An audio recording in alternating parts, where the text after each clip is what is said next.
Good evening, everybody, and welcome to another edition of Fire Up Michigan. My name is Scott Morgan, Roth from Motor City Madmouth. Great crew lined up tonight. The title of the show is Big Cats, Tigers, and Lions. Yes, you guessed it.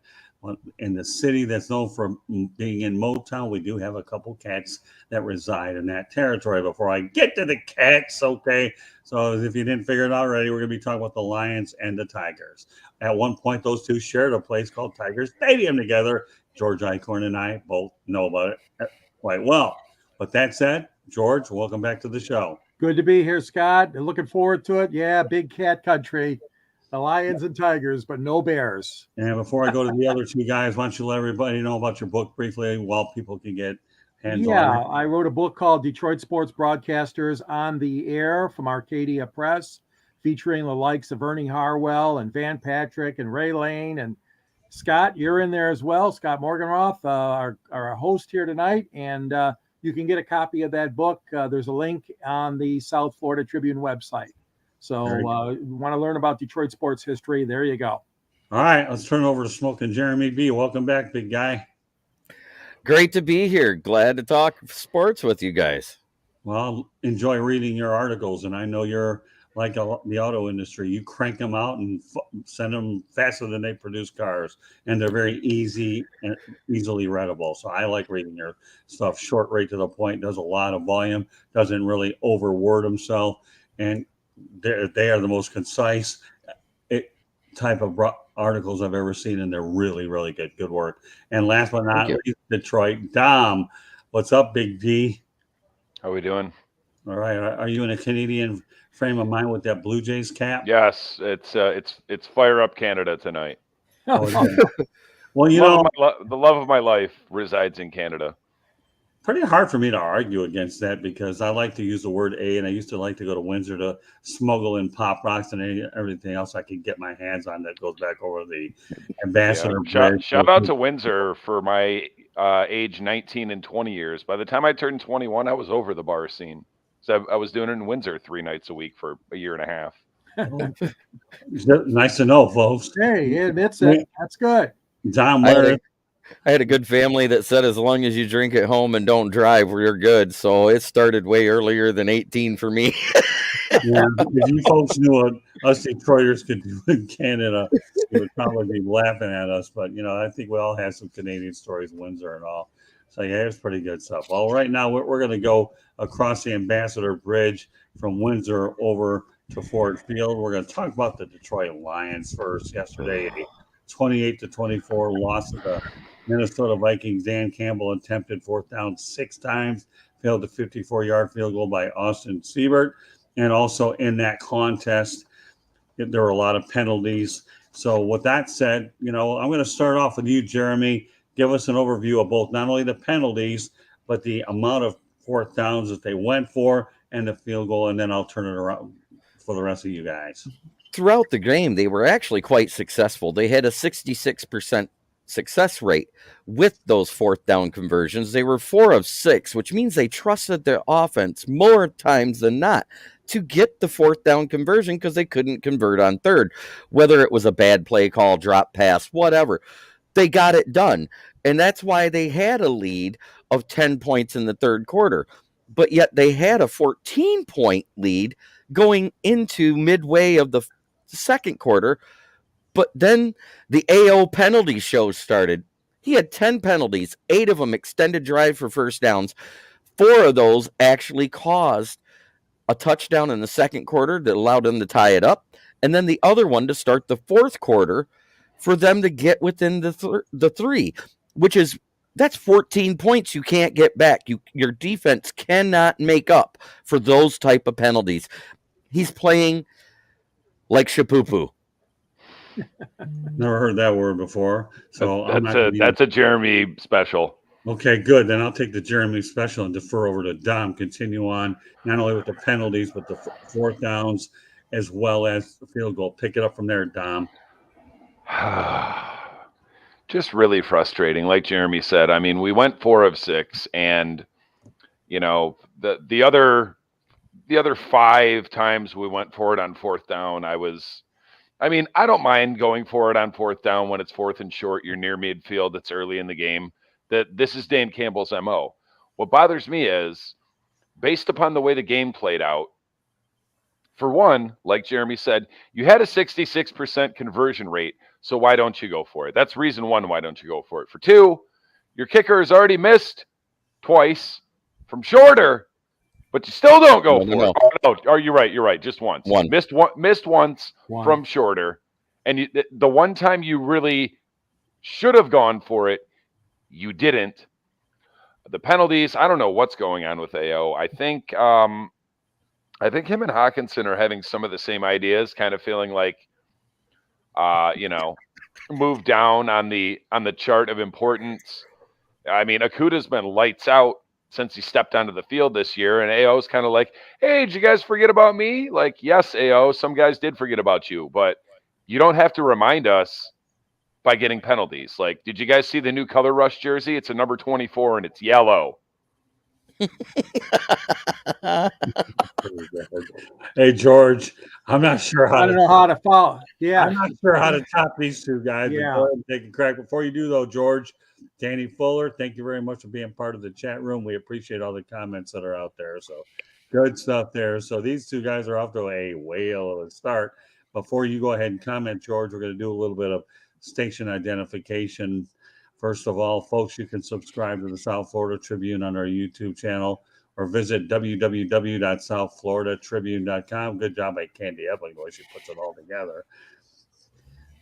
And with that said, follow us on Twitter at Tribune South. To advertise, call 954-304-4941. The audio portion of the show can be heard on Spreaker, iHeartRadio, Apple, Google, Spotify, or wherever you get your podcasts. Also, if you can't subscribe to our channel through the website, just go to youtube.com, look for South Florida Tribune, and then you can subscribe that way.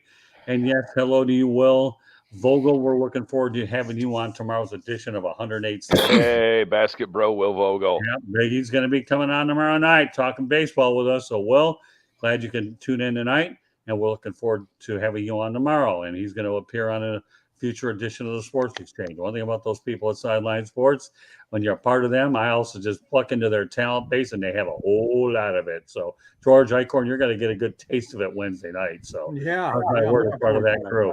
So, all right. Well, obviously, Smokin' and Dom had some thoughts. So, why don't you pick up on where they're at? Well, clock management still, he's been here a year and a little over a year as a coach, and he's screwed up many times already. And I'm getting a little bit tired of it, Mr. Campbell. You don't know how to run that clock, then assign an assistant or a coach or somebody to manage that clock. I mean, teams have done it from the press box before. Worked for Denver yesterday. And, the other thing is that your quarterback was quoted as saying, oh, yeah, if I could do it all over again, I would have been more forceful in us going for that fourth down. So, again, come on. Don't say that stuff after the game. Get your head together, Jared, and say it and be a man and do it right away. The other thing is, heck, what about the punt? You got the best punter, almost, maybe, close to it in the NFL, and he could have nailed it inside the 5-yard line probably. So, I mean, their options were twofold. You guys already talked about the fourth down. Yeah, great stat. 60-some% of the time they were successful. But also the punt could have been a factor there, and then you would at least nailed them. They would have had to go 95 yards, instead of a short field. So, again, I don't know. I don't want to get down on the coach, Campbell. He's a good guy, and they gave him a long-term deal, but they got to improve that clock management. Well, they got to improve that defense too, because my goodness, they give up over 28 points a game. At some point, it's going to get into a shootout either. I will tell you one guy who I really, really miss with the Lions is Matt Prater. I really do. This guy, to me, kick field goals from a long ways away. And, granted, he missed out on a few here and there, but, man, you get this guy in long range, home stadium. Matt Prater's guy, me personally, I think he's one of the best Lions field goal kickers, especially with his legs. Take it for whatever it's worth. We all know the Lions have a good history of kickers with their old man, Jason Hansen, but Matt Prater was pretty good, and I always felt very comfortable with him as well. What's funny about Matt Prater is his last year here, he was actually only as good as Siebert. he was only 75%. He would hit everything over 48 yards and nothing after 31. So between 30 and 48, he was trash, and everything else he was good at, and he even missed extra points. Mm-hmm. Probably, Well, but I agree with Scott. He was a lot better. Oh, than yeah, what he we was a got lot right better. now. He was a lot Yeah. better overall because he could hit it from 64 yards. He was one of the ones that had the record before that Justin Tucker kick that shouldn't have happened. But that's another story. But I'm wondering if Dan Campbell went to the same clock management school as Nathaniel Hackett. Or Jim Yeah. Caldwell. Yeah, No, well, Nathaniel Hackett, because in recent history, that's what's going on. Yeah, Campbell's starting to look real Caldwell-ish lately. well, you can't that live being by giving up 28 points a game, guys. I don't care what anybody says. At some point, you got to stop these guys. And the I Lions agree. Read my article. Read my Yeah. article. They only I got did say the Lions' offense is explosive, but the defense just has to hold teams to under 27 or under. Well, there And comes a what point where happened you to do our have friend? and we would have, because I Yeah. figured Minnesota was going to score when the clock expired, and then you don't kick the field goal, and then what's the final score? Oh, my spot on prediction, 27-24. I knew we weren't winning that game. People are all upset and like, yeah, we could have and we probably should have won that game, but in all reality, Minnesota's quarterback is better. Their running backs are better. Their wide receivers are better. Their defense is better. The only thing that we have them beat is the O-line. But we ran for more yards. We passed for more yards. We did. Yeah, we did, but it didn't matter. I know. I'm just saying, Lions- everybody says this is better, that's better, that's better. We ran for more yards and we passed for more yards. That's the bottom line. I think we had them in time of possession too. Well, we didn't have them in first downs. It was Nope. 30 to 23. Right. Yep. Well, Minnesota had, ball Plus, control. imagine what they would have done on the ground had Dalvin Cook. Oh wait, Dalvin Cook got hurt? No way. On a butt fumble. And Swift with only 31 yards. He's already banged up. I would have never thought that. He was already banged up, and then he hurt his shoulder on that play too. DeAndre Swift, if you're listening, please stay healthy. I don't care if you have to convert over to some weird religion, voodoo. I don't care what it is. Just get on the field and stay there. You're way too good. To be back by the bye week. Hey, Dom, let me tell you something, pal. You just gave me a good segue to our next segment. Thank you very much, Dom. Appreciate Voodoo? it. Well, Injuries. Let's just call a good segue. That's all you need to know, Dom. Okay, fair. Fair enough. This is how we do things in broadcast radio, whatever you want to call it these days. All right. Injuries. Tracy Walker, ankle. Dan Campbell fears that it's going to be I believe it Achilles injury. Is that what they're looking at? It's already confirmed a torn Achilles. He's out for the season. Right. Okay. Then the other one, as Dom and you guys are alluded to, DeAndre Swift, shoulder injury, estimating 2 to 3 weeks. All right, Dom, pick up where you left off. Let's face it, okay? It doesn't look like DeAndre Swift is going to play 16, 17 games, hasn't played all of them. Oh, boy, do I ever miss Barry Sanders, who never missed a game. But then again, welcome. With a bunch more carries. Right. And the DeAndre Swift thing, it speaks to the whole NFL system as it is, because guys are in a pitch count as far as carries. It's a two-back system, and none of these running backs can stay healthy. Derrick Henry finally got hurt. Christian McCaffrey's been hurt. Nick Chubb has been hurt. Saquon Barkley's been hurt. Swift, obviously, we know, and I believe that's not his only injury. He has a lower body injury as well as his shoulder. He's a great player when he's on the field, but key phrase being on the field. When he came out in the preseason, like, oh, I want to get 1,000 yards and 1,000 receiving. I said, oh yeah, you're going to do that on 150 carries? Because that's about all he's going to get. He might get to the 160, 170 mark, but that's a tall order. I like Jamal Williams, nice guy, great pass blocker, good in short yardage, but he's not going to break out a run like DeAndre Swift can. And Craig Reynolds, I got to see more snaps. I like what I saw from him last year. Right. And me and Jeremy talked about it. I said, we better see more than 55 carries for Craig Reynolds this year. And at the expense of DeAndre Swift, we are going to get our wish. Okay. And losing Walker, that hurts. I mean, I feel like our safety, I don't know, our safety's better than our corners. It's kind of 6 of one, half dozen of the other, because Walker's good, but the rest of those guys, Hughes is all right, but with the corners, Akuta stepped up, and then the bottom's falling out with Oruwariye. So they got to figure something out, especially with our lack of talent and depth at linebacker. Losing Walker hurts a lot. Okay. All right, Jeremy, you can pick up where Dom left off. And Muted. I don't know whether the guy I'm going to say a prayer here. Please, sweet baby Jesus, let Ife Melifonwu and Jerry Jacobs get healthy real quick, because I'm getting tired of the AO penalty show. And without Tracy Walker back there, I think he's a nice segue to fill that role for now, because he's that prototypical size safety with the size, the speed, the great jumps. I think he'd be fantastic back there. I said that when we drafted him. I said, look, he's the build of a big safety. Okay. All right, George. Well, injuries are part of the game. We've heard that so many times, but why does it have to happen to the Lions, and why does it have to happen so early in the season?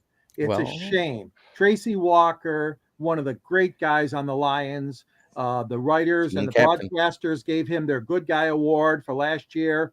He's very outgoing, always talks to the press and the writers and the newspaper. I mean, the radio guys. And it's a shame, but his game is more important than his mouth, of course. Took less money to stay here too. Yeah, exactly. And Swift, well, what can you say? I mean, you hit it, Dom, right on the head. I mean, you want this guy around. You want him to take all these snaps. He's ambitious. He wants all the attention for his goal of 1,000 and 1,000. Well, unfortunately, it's going to be hard to attain this year because of his injuries already that he suffered. Right. The fact of the matter is the Lions, the depth chart has to be effective. I mean, you got to get guys here. I don't care if they come from the practice squad, where they come from, but you better have some Campbell. You better have some guys to step right in. Yeah. Unfortunately, this is an organization that's been bit by the. Oh yeah, that too. The counter is now at 20 games and 0 snaps for our starting 5 offensive linemen. We've never seen it. We've never seen it.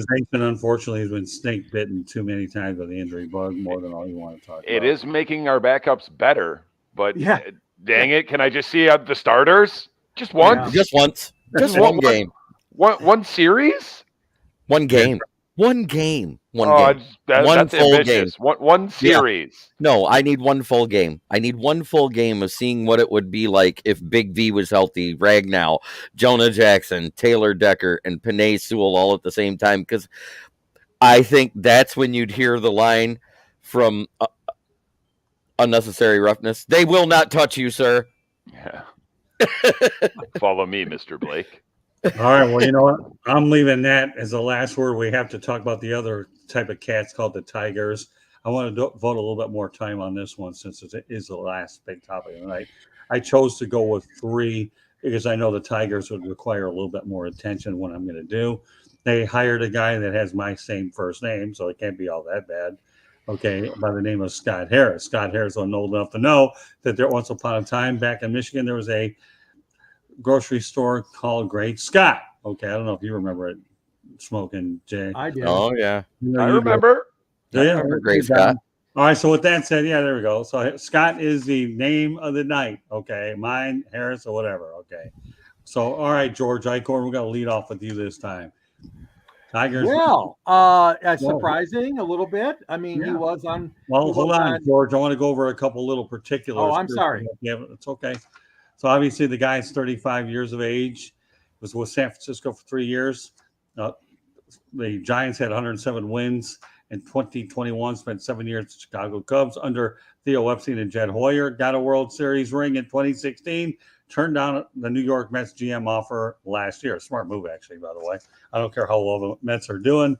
So, all right, George, let's talk about Scott Harris.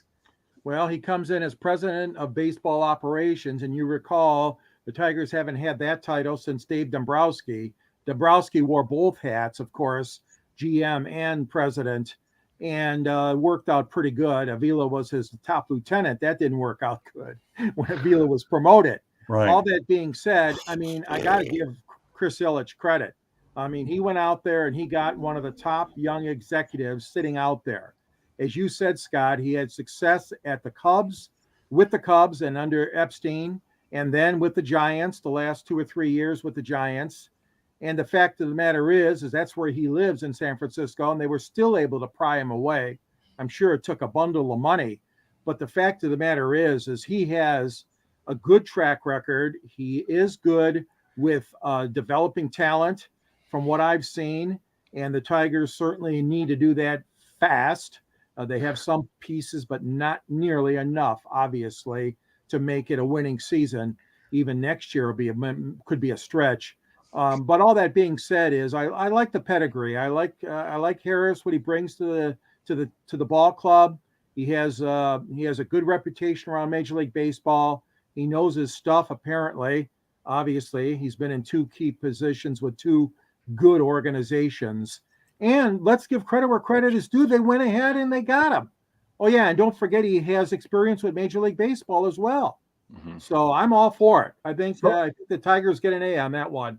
So, George, since you're all for it, what's the perception of the area, not only of the fans, but the media as well? Are they singing his praises as much as you are? I think so. I mean, there's still a little bit of question going on. I mean, are they really going to hire a general manager? I think so. But, I mean, they're kind of nobody seems to know what's going to happen next. He should hire a general manager. But, again, Tigers had history there with Dombrowski wearing both hats. And back in the day of Jim Campbell, when the Tigers won in '68, you remember that. He did everything. They didn't have a separate title only until Bill LaJoie came along and the Tigers had a GM and then a president. But the fact of the matter is I think it's getting good play. You guys can chime in on that, but I think the media here has covered it favorably for the Tigers and for Ilitch. Well, before they get involved, from what I hear from Harris, he is planning to hire a general manager. I think he wants to get a feel for what he has in the organization. I'm glad they made the hire with a couple of weeks left so he can see his players firsthand. I think that was the shrewdest move. You bring him in here in August, you find out what you have on the field, and then at that point he can make assessments during the offseason. The timing of the hire, I think, was just fantastic. And I do believe he'll work well with A.J. Hinch. All right, Jeremy. Go ahead. What's your take on this? My other thing is when I got all in is when I read that prior to going to the Cubs, he was assistant to the commissioner of the Major League Baseball. So that means he knows how this league is ran from top to bottom, as well as what he learned from Theo Epstein with the Cubs, and then became that general manager out there at the San Francisco Giants. Everywhere he's went, there's been success. Well, granted, he was an assistant to Theo Epstein. I think he was head of the scouting department at that time and assistant general manager. So that's huge because that is where Al Avila is abysmal. He's found some gems here and there, but they've been so far and few in between, they haven't made a difference. We still need 3 consistent batters in this lineup to start at the top of the lineup in front of the power hitters we do have. We still need to move Baez into the back end of the order because he's too aggressive. He fixed his swing mechanics. He is hitting better lately, but it wasn't enough to raise his batting level to where I want him at the top of the lineup. On top of that, right, he's barely hitting his weight. I think he's hitting, 230, 240, whatever. It's horrible. That being said, we also need one more bulldog type of pitcher like we had when we were going to the World Series under Leland at the back of the order. Nate, I can't think of his name right now. Nate Robertson. We need that type of guy at the back end of the rotation. We also need a better middle relief bullpen.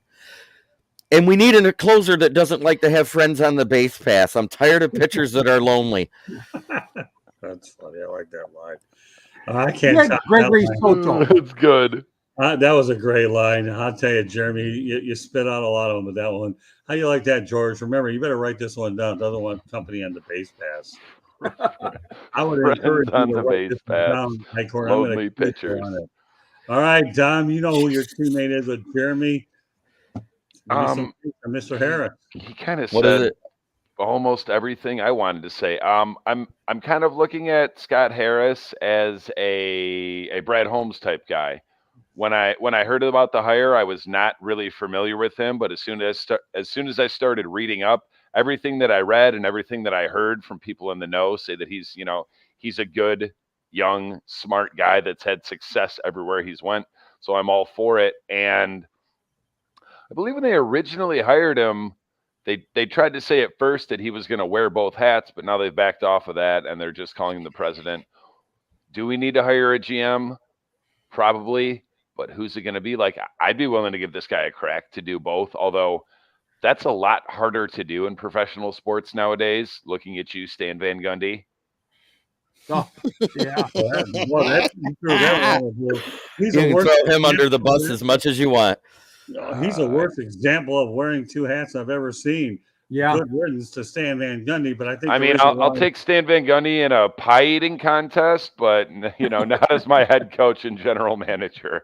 I you know what? I know what I'd like to see him hire for a general manager. It's not so much of a guy that's a scout or anything like that. We need a numbers guy. We need somebody like Matt Dunstall for the Lions that'll take these contracts and get them under control. Mm-hmm. Yeah. Well, that's yeah. Well, the reason why you need a general manager, folks, out there is the fact that you're dealing with all kinds of analytics and things like that. I think the analytics part forces two people to have the title, regardless of who's making the trades, even though I have a feeling Harris is the one who'll be making the trades anyway. Right. So I see him doing the scout keep analytics into the equation. I believe that's why it takes two people to do the job and not one. Yes. Boy, I'll tell you, we've had some great one-liners tonight, haven't we, George, from both these two guys? Oh, yeah. I mean, one-liners galore. We're good for the sound. Yeah. You guys are good. That's why I like having two guys that work together and put them on our show. The cohesiveness is just off the charts. I knew what I was doing. See, I had to play the manager of owner and general manager. I got to go ahead and put these teams together, and I have to do it on many, many shows, and I got to make sure that everything fits. And I'm going to tell you what, Jeremy and Dom, you guys fit just like Eichhorn and I do. We're turning the corner like for about 5 years, and I don't want to be a general manager anymore. We're turning it around the corner like Lou and Trammell. Oh, double play combination. Yeah, the only thing I'll say about the Harris hire is I do believe that, first of all, you're right. He has an incredible track record working with Theo Epstein and the Cubs, worked with Major League Baseball, and he did a fine job with the Giants. So, and yet he was an up-and-comer, and the Mets thought enough of him. He didn't want to. Instead, he decides, I want to turn around an organization which is steep in history. That just shows you that you can say what you want about a lot of organizations, but you have an organization like the Detroit Tigers, they've been up from time to time and down, but they want to come here. The Detroit Tigers, to me, in sports, are the Detroit Red Wings. You want to come to an organization that has an incredible history and win there. Right. Think about it for a moment. If you can be that guy that comes in and turns it around. I mean, how long have the Tigers been bad now? At least 5-6 years. 5 or 6 years. But you know what? You got to remember this, Dom and Jeremy. If you've ever been to the Baseball Hall of Fame, how do you feel if one of the first guys that gets in there, by the way, played for the Tigers? Ever heard of Ty Cobb? He was pretty good. Okay. You're talking about an iconic franchise. I'm talking about one of the original franchises in the American League. Just like Charlie Gehringer. Okay. And if Greenberg. For a franchise which has a rich history, if you're an executive, you want to come here. Forget about free agents, whether they come here or not. Yeah, but I'm talking about iconic franchises is what I'm talking. I don't want to get off my point. You come to a place like the Tigers, been around forever. Come to a place like the Red Wings, been around forever. Hey, listen, let's face it. We can say what we want about the Lions, but don't think in a million years that they've had a good history. Wow. And the last 20 haven't been very good. But with all due respect, they have 4 championships in their pocket, a lot of Hall of Famers, despite some of that muddy water that you have there. So a preeminent franchise in the pre-Super Bowl era. I busted a Packers fan's butt the other day. He sat there and goes, well, how many rings do you guys got? I said, just as many as you. We got 4. He goes, what? I said, we just don't have 4 Lombardi trophies. We have 4 rings, sir, because the ring ceremony started in 1932 and the Lions Right. were established in 34. A Right. ring Hey, is a Don, ring. So, Don, what was your previous thought? I didn't catch that beforehand.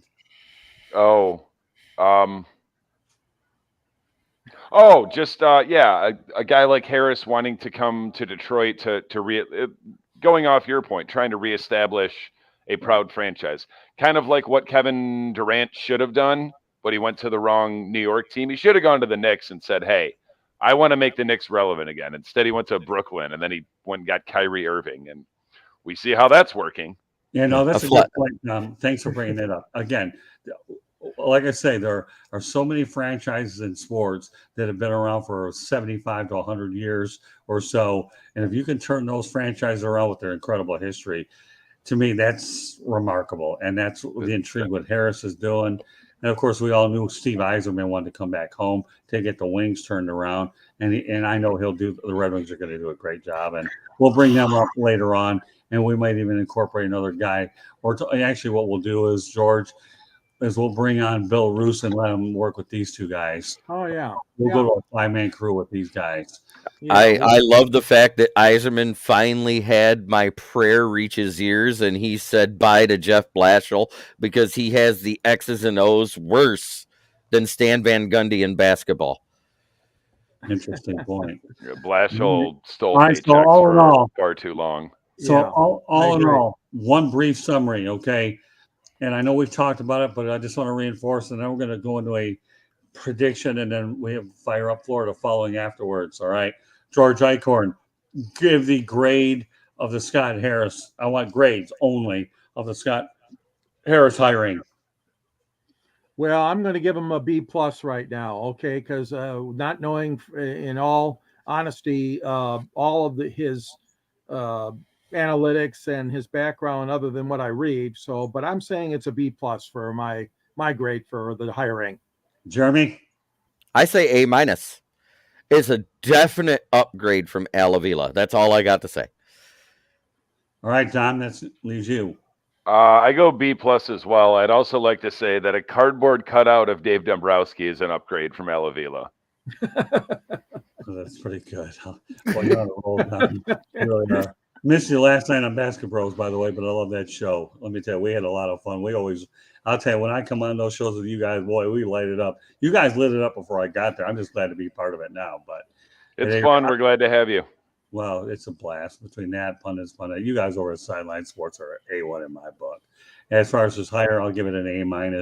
I don't want to go A yet because I still feel there's a little bit of work to do. But I give him an A if he hires the right general manager. Fair enough? That's where I'm at. I'll allow that. All right. Last thing of the night. Predictions. Detroit, I believe, takes on Seattle, right, George Eichhorn? Correct. Yes, they do. All right. I'll be there smoking. Jeremy's going to be there. The place will be humming. And I'm going to go Lions 35, Seattle 17. Jeremy? I'm going to be there, and the Lions are 15-1 in my attendance when I go to their games. So I say the Lions win.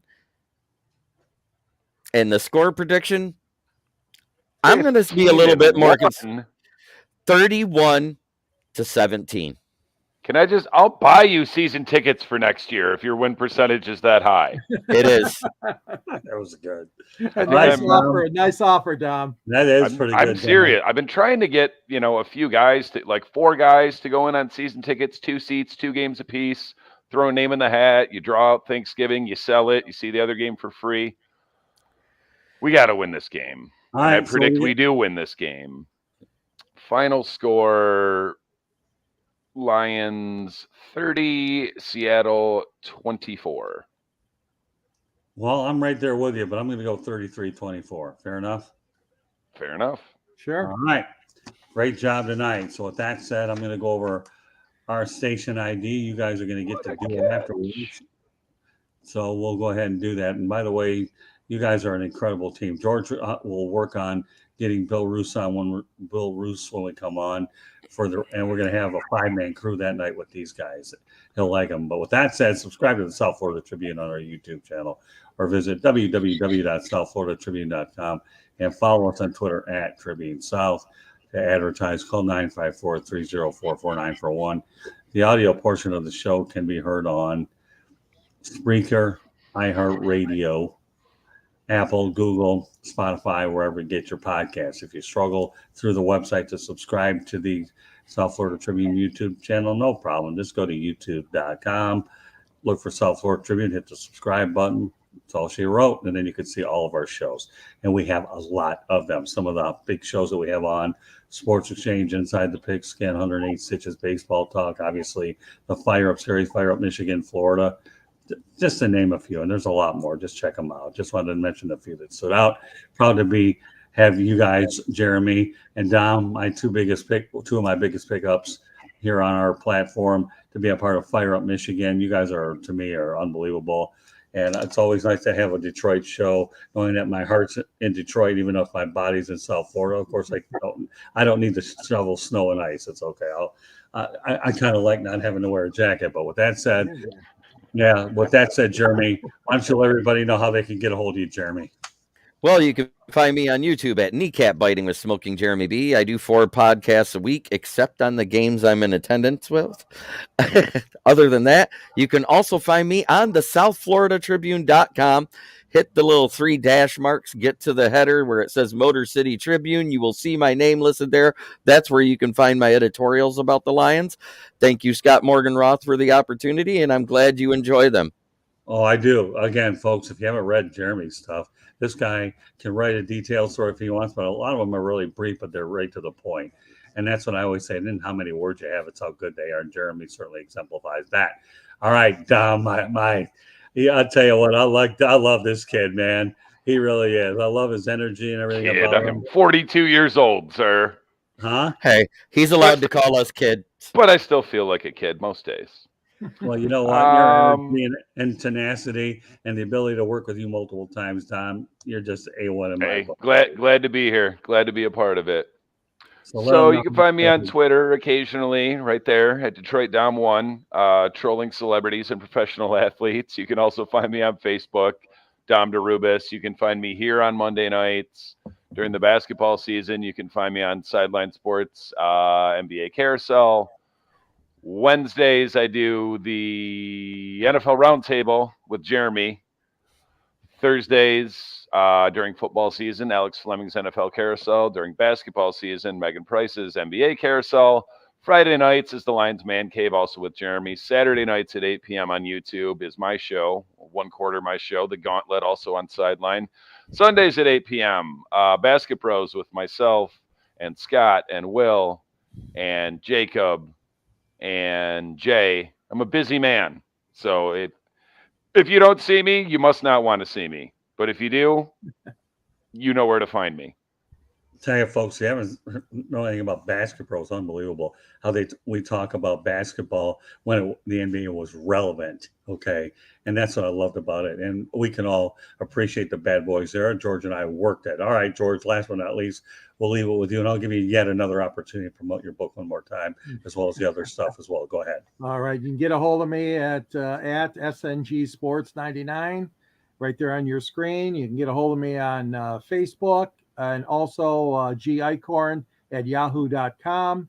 I appear also in the Motor City Tribune and in the Detroit Monitor, the longtime Detroit downtown newspaper. I'm the sports editor of that. And I wrote a book, as Scott mentioned, Detroit Sports Broadcasters on the Air from Arcadia Press. And we're still in our first publication, but the books are really going fast.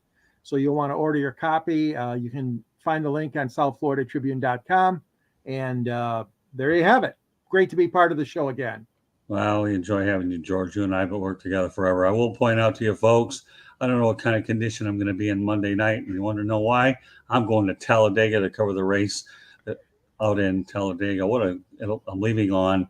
Oh, man. Friday Busch night Lights for everybody, huh? If you ain't first, you're last. Trademark pending. Let me say this. I went to a NASCAR race once. Never again. I can't take all the left turns in the bush light. Yeah, but all right, hold on. No. Okay. You really set yourself up for this one, my friend. I was over at Homestead last week, and I got to tell you, Russell Branham, who is running the whole thing, asked me if I wanted to drive when I was just going to do a ride along. Said, I want you to drive. I said, are you kidding with me? No, I want you to drive. Well, you know what?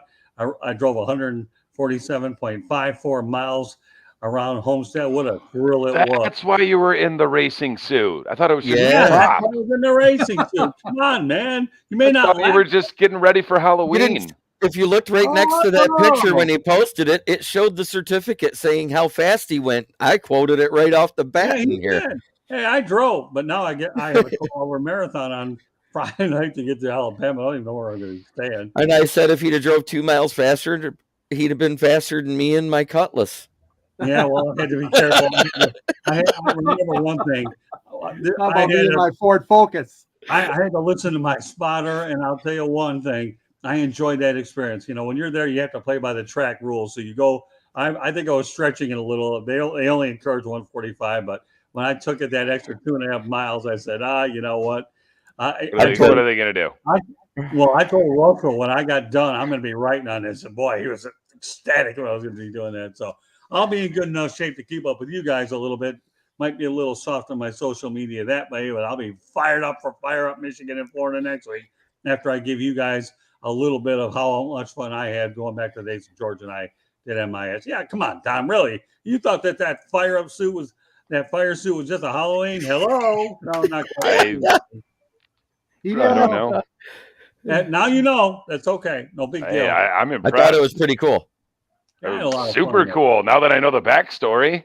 Did you have to buy it, or did they just let you wear it, Scott? What's that? Did they let you keep it, or did you have to just borrow it?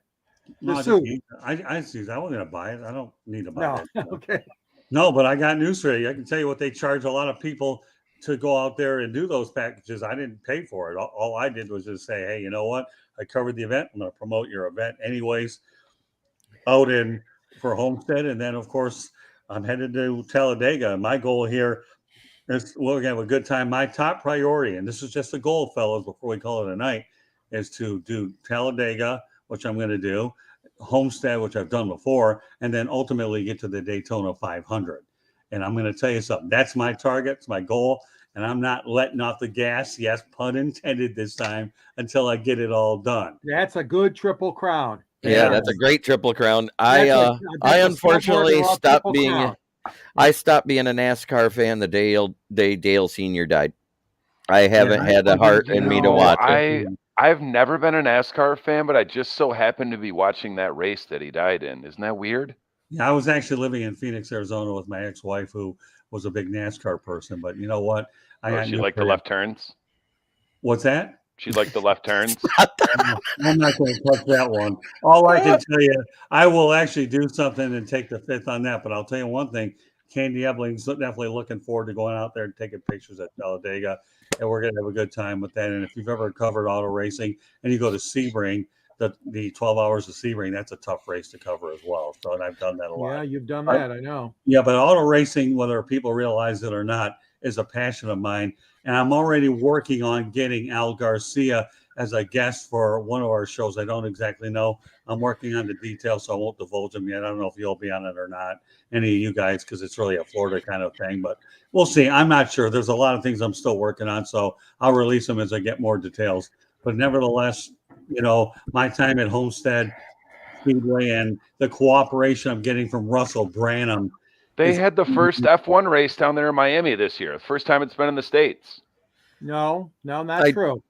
Scott, first time in a long time. It's been in Texas for a long time. So I want to say kudos to the Jaguars and the Miami Dolphins for pulling off two big wins.